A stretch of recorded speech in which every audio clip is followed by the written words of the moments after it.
Pada tahun 1980-an, angka kejahatan di Indonesia begitu tinggi, khususnya di daerah Jakarta dan Jawa Tengah.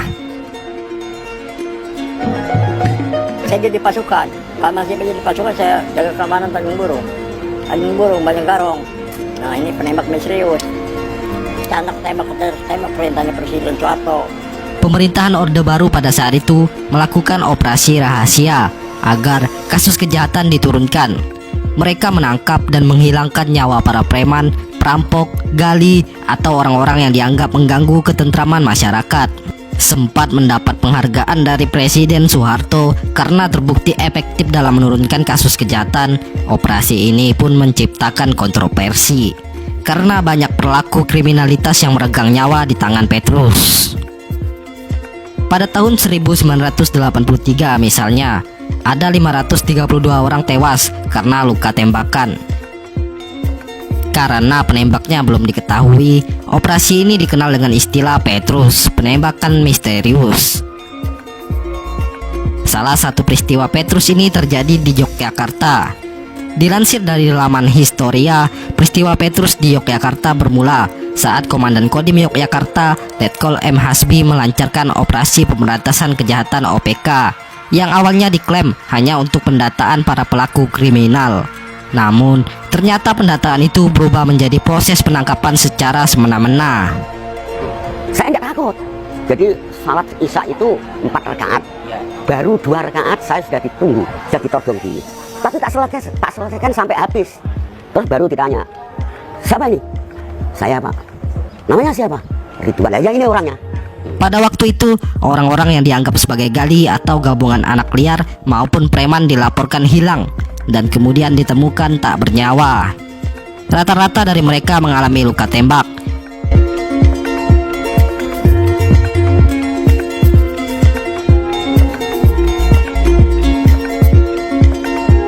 Bahkan, beberapa dari mereka adalah tokoh gali yang terkenal di kalangan masyarakat Yogyakarta. Salah satu preman legendaris Yogyakarta yang turut jadi korban Petrus adalah Samudi Blekok. Pada masa jayanya, Blekok termasuk orang kuat di mana dia memiliki tubuh yang kuat, kekar, dan berkulit hitam. Di pinggangnya selalu terselip senjata kebanggaannya, yaitu sebuah trisula. Saat operasi Petrus di Yogyakarta memanas tahun 1983, Blekok meninggalkan kota. Setelah menganggap situasi sudah aman, ia kembali ke kota tercintanya. Namun, naas, ia tak luput dari korban Petrus. Blekok ditemukan tak bernyawa, tergeletak dengan muka rusak di kawasan Kota Gede. Salah satu cara yang digunakan dalam operasi Petrus adalah penculikan.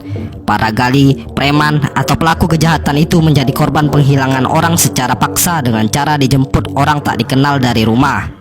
Dijebak oleh teman sendiri, dipanggil polisi ke kantor, ada pula yang dijemput dari dalam penjara bagi mereka yang sedang mendekam di tahanan. Namun, tak lama berselang, muncul berbagai berita di koran yang menampilkan penemuan mayat orang-orang bertato dengan luka tembak. Salah seorang guru yang merupakan korban salah tangkap Petrus menceritakan kejadian yang dialaminya. Tony, warga Margahayu, Bandung.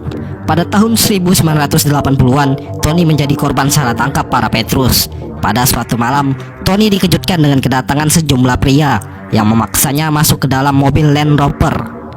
Di dalam mobil, muka Tony ditutup kain hitam dan lehernya sudah dijerat dengan tali. "Saya bukan preman, saya guru. Saya sampai sumpah-sumpah," ungkap Tony menceritakan pengalaman buruknya kepada para tetangga. Di rukun warga RW tempat tinggal waktu itu ada 2 nama Tony. Tony yang dicari adalah preman yang suka meminta uang secara paksa ke tukang parkir di terminal Kebon Kelapa. Sedangkan Tony yang ditangkap adalah seorang guru. Mendengar itu, salah seorang Petrus memerintahkan agar identitas Tony diperiksa. Setelah KTP-nya dicek dan para Petrus meyakini kalau salah orang, akhirnya Tony dibebaskan.